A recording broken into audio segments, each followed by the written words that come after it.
Hello, good day. So, bali ang pag-uusapan natin ngayon is about combined cycle power plant. Typically, combined gas and steam. Okay? So, before na uh, kailangan mo munang magkaroon ng background sa gas turbine cycle or yung tinatawag na Brayton cycle and yung Rankine cycle. Kasi nga, this is a combination ng Brayton cycle and steam cycle. Okay?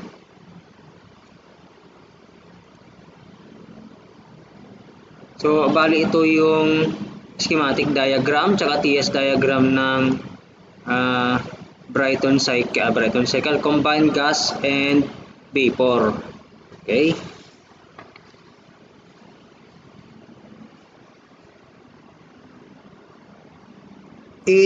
At its core, no, this technology ay in-integrate yung Brayton cycle, which is typically na ginagamit sa gas turbine power plants, okay, with the Rankine cycle, which is commonly naman na for steam turbine power plants.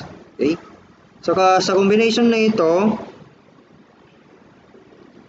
yung mataas na temperature, so yung high temperature na sa my state 8, ito, so exhaust gases na galing sa gas turbine, in which is typically kapag sa simple na Brayton cycle yan o sa nagsasariling gas turbine power plant, magiging waste na lang yan.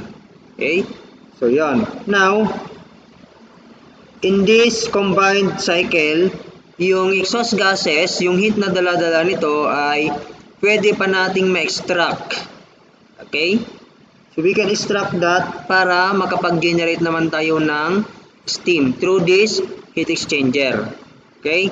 So typically ang tawag natin dito ay heat recovery steam generator. So heat recovery steam generator kasi nga nagsisilbing parang boiler na ito ng yung ating steam cycle. So yung steam siyempre na ito ay i-drive niya, will drive the steam turbine. Okay? So magge-generate tayo ng additional na electricity without extra fuel consumption. Diba?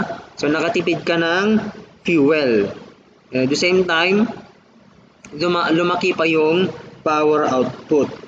Okay? Ayan.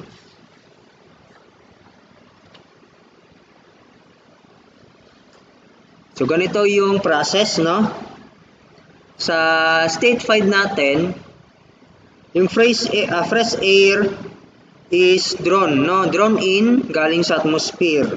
Okay, papunta dito kay compressor. So the air is compressed to a high pressure where in which of course yung temperature niya din ay tataas. Ayan. So papasok sa may combustion chamber in which yung air tsaka fuel dito ay magmi-mix. So yung compressed air tsaka yung fuel ay magmi-mix. And then siyempre masusunog yon. The mixture will be ignited. So mag-generate siya ng high temperature, okay, na combustion gases. So which is in turn sa yung papasok sa may gas turbine, sa yung magpapaikot naman kay gas turbine, okay? In which yung gas turbine na ito ay dinadrive niya yung compressor at the same time yung generator. So hindi kasi nakadrawing dito yung generator, no? Yan. So part of the work ng turbine or yung power na mapuproduce ng turbine will go to the compressor and then the rest is yun na yung magiging net. Ayan. Okay?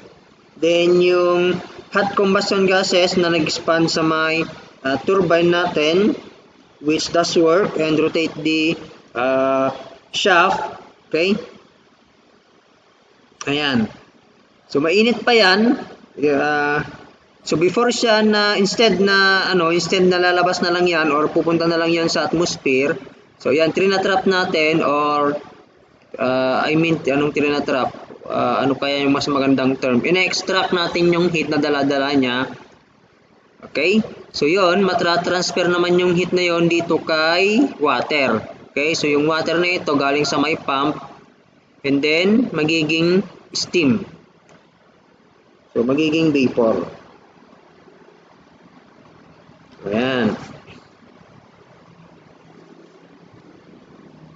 Then, of course, yung steam na ito will drive the steam turbine and then, so yan na, simple na Rankine cycle na lang yung ating nasa baba.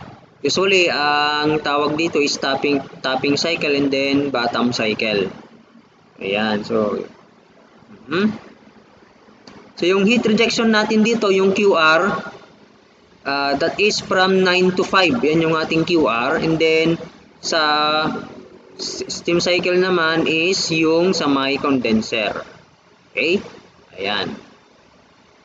Yung thermal efficiency, ganun pa rin. So, work net over QA. So, yung work net natin is yung work net ng gas cycle plus yung work net ng steam cycle. Okay? So, divided by natin yung QA. Yung QA naman natin is ito lang, dito lang yung ating QA.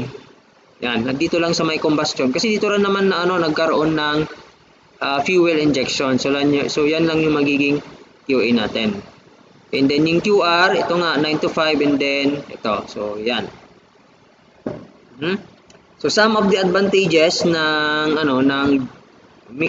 mixture na to or yung combination ng dalawang cycle na ito. So ito yung following, no? Of course, yung pinaka-significant na advantage niya ay yung mataas ang efficiency. Okay? So, typically, nag-exceed pa nga yan ng 60%. Next is the lower emissions. So, nagiging lower yung emission kasi nga nakakatipid ka siyempre ng fuel. Okay? Dahil doon sa mataas na efficiency. Another advantage nito is yung fuel flexibility. So, alam naman natin na kapag gas turbine cycle yan or gas turbine power plant, madaming klase ng fuel ang pwede nating ilagay sa may or ipasok doon sa may combustion chamber. So, yung pinaka-common is natural gas, methane, ethane, mga ganyan. And then, pwede rin naman dito ang biogas and even yung mga synthetic na fuels. Okay? Then, faster stop up. Okay, so parang diesel engine lang yan na inon mo lang yung ignition switch, so aandar na agad. So, yun yung mga advantages ng combined gas and vapor. Yung disadvantages niya, mga minor lang naman, so hindi ko na i-discuss yung mga disadvantages niya. So, sa next na lecture natin, we will solve a gas turbine, combined gas and vapor power plant. So, thank you.